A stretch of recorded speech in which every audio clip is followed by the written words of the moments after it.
sa mga tao, sa gobyerno. Nasaan ang mga sinumpaan ninyo? Magsala, magnanakaw, pinagot ni Marcos. Aalagaan niyo ang Pilipinas! Ngunit anong ginagawa ninyo sa Pilipinas? Nasaan ang mga sinumpaan? Mariin po namin punit kinukondena ang milyon-bilyong pondo na ninulustay sa mga manuwalyang kontrata, formaral at ang mga confidential funds ng mga nasa kapangyarihan. Kaya ang pagdanakaw na ito sa kaban ng bayan ay direktang pagdadami sa karapatan ng bawat Pilipino na mamuhay ng may dignidad at isang malinaw na pagtunay na ang korupsyon ay nananatiling isa sa pinakamalaking tanikala na tumipigil sa pag-unlad sa ekonomiya ng ating bansa. Kaya naman po, sabay-sabay po natin ipanawagan lahat ng sampa na magkalagot.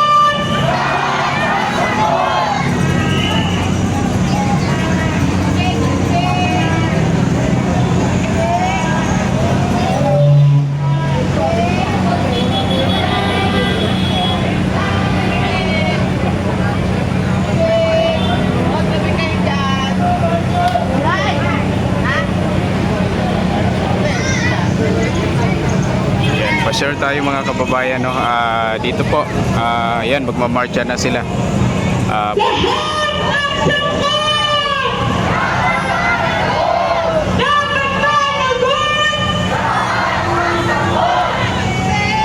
Ang tao, ang bayan. Ngayon ay lumalaban.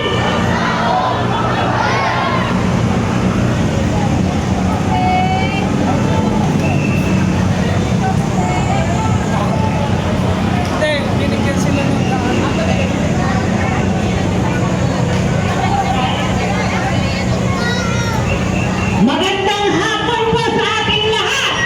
Ang mamamayang Pilipino kontra sa kahirapan, kontra sa korupsyon, kontra sa mga political dynasty, ngayon ay nagtitipon upang ipakita sa taong bayan at sa gobyerno ang ating diskurso.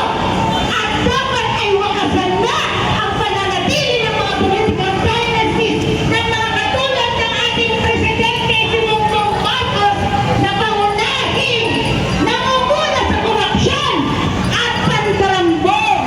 Ang ating si Duterte, si Sara Duterte na isa pang sangkot sa korupsyon ay di dapat nang manatili sa kanilang mga pwesto. Naririto po kami ngayon, lahat ng kasali mula sa Sanlakas, mula sa bukluran ng manggagawang Pilipino, mula sa SPAR, mula sa Partido Lakas ng Basa, mula sa PARA, mula sa PhilRights, mga human rights organizations, ang oryang na lumalaban mga kababaihan, ang ating mga urban poor ay naririto upang ipangalandakan na tama na, sobra-sobra na ang korupsyon, sobra na ang kahirapan, dapat may pagbabago tayong maaasahan, hindi panahon ng mga pangungurakot ang kailangan ng masang Pilipino.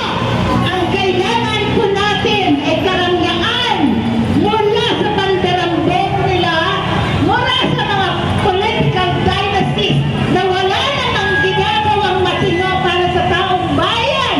Mula sa ating kahirapan, dapat ang masang Pilipino, ang kababaihan, ang lahat ng mga kasali ngayon dito pa sa White Freedom Movement ay ating ipagsigawan.